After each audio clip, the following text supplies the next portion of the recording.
Hello everyone. Welcome to PA Wealth and Investment Services Group. We are into equities, mutual funds, insurance and other investment services. You are always welcome to contact us. We would be delighted to share with you our latest thoughts or discuss your investment objectives in greater detail. Now let's begin our video. Today we will talk about NBFC stocks, basic and key parameters to analyze. Non-banking financial companies or NBFCs play a pivotal role in the Indian financial system. These are establishments that provide financial services and banking facilities without meeting the legal definition of a bank.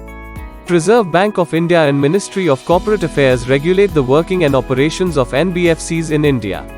NBFCs provide services like loans, credit facilities, retirement planning, investing and stocking in the money market.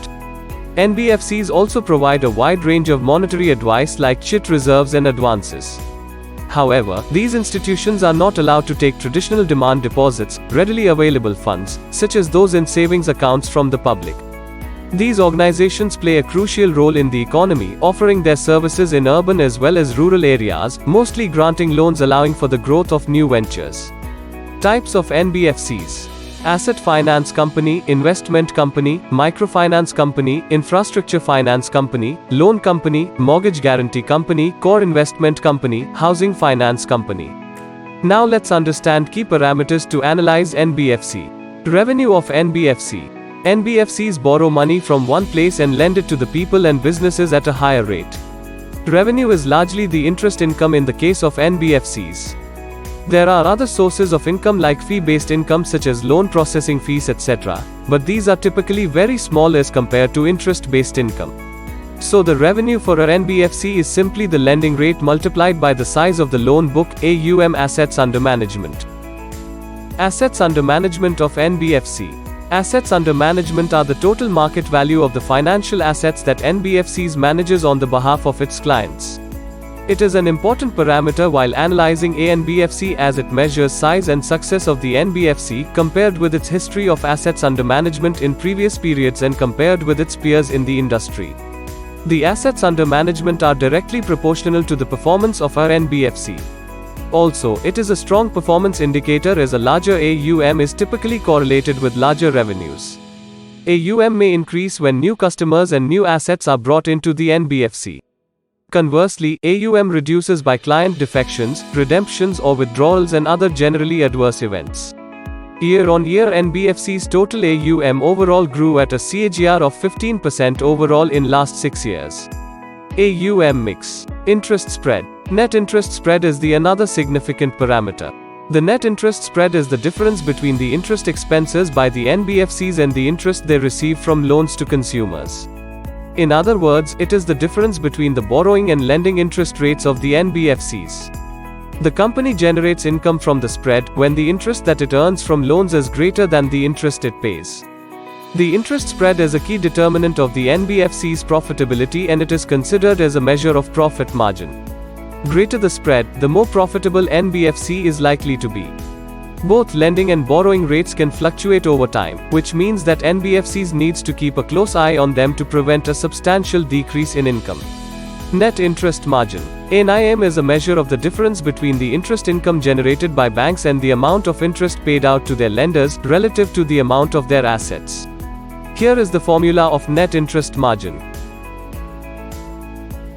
NIM is similar in concept to net interest spread, but the net interest spread is the nominal average difference between the borrowing and the lending rates, without compensating for the fact that the earning assets and the borrowed funds may be different instruments and differ in volume. Net interest margin is the most appropriate factor for evaluating the effectiveness and stability of NBFC's operations.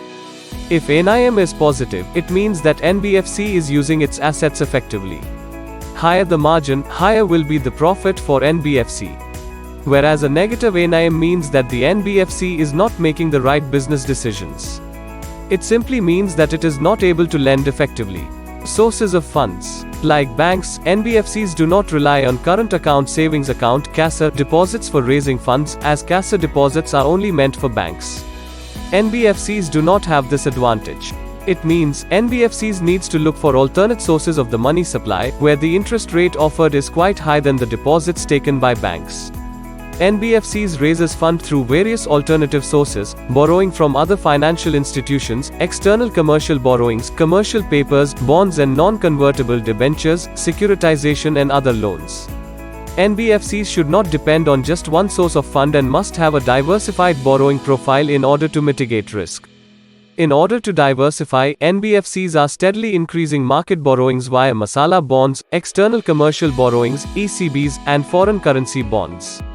Borrowing mix of all NBFCs in India during financial year 2020 is as follows. During financial year 2020, NBFCs' borrowings through NCDs decreased from 38% in financial year 2019 to 35%. On the other hand, funds raised by NBFCs from banks increased to 36% in financial year 2020 from 32% in the previous fiscal year.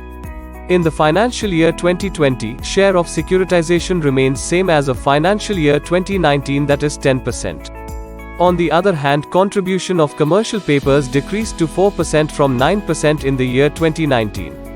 Also, the share of other loans increased from 11% in the previous year to 15% in financial year 2020.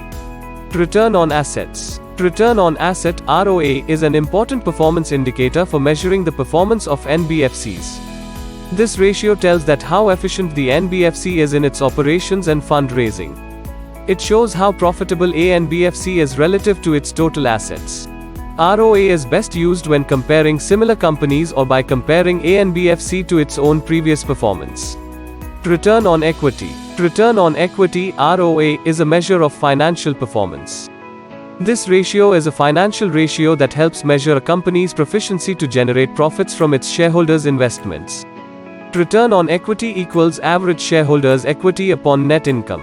A sustainable and increasing ROE over time can mean a NBFC is good at generating shareholder value, because it knows how to reinvest its earnings wisely, so as to increase productivity and profits. On the other hand, a declining ROE can mean that management is making poor decisions on reinvesting capital in unproductive assets. Non-performing assets (NPA) ratios. The NPA are considered as an important parameter to judge the performance and financial health of NBFCs. If a NBFC has high NPA ratio, then its performance is considered as than that of a NBFC with lower NPA ratio. Also, it creates a bad effect on goodwill and equity value of that NBFC. With NPA ratio, non-performing assets is expressed as percentage of total advances. It gives an idea of how much of the total advances are not recoverable. NPA ratio is classified as follows. Gross NPA, it is the ratio of total gross NPA to total advances, loans, of the NBFC. Net NPA. This ratio is calculated by subtracting provisions from gross NPAs. Here is the profitability of NBFC sector RBI stats. That's it for today. To read about NBFC stocks, basic and key parameters to analyze in detail, visit our blog. Link is given in the description box below. Thanks for watching. Like, comment and share. Also subscribe our channel for latest updates. Don't forget to press the bell icon.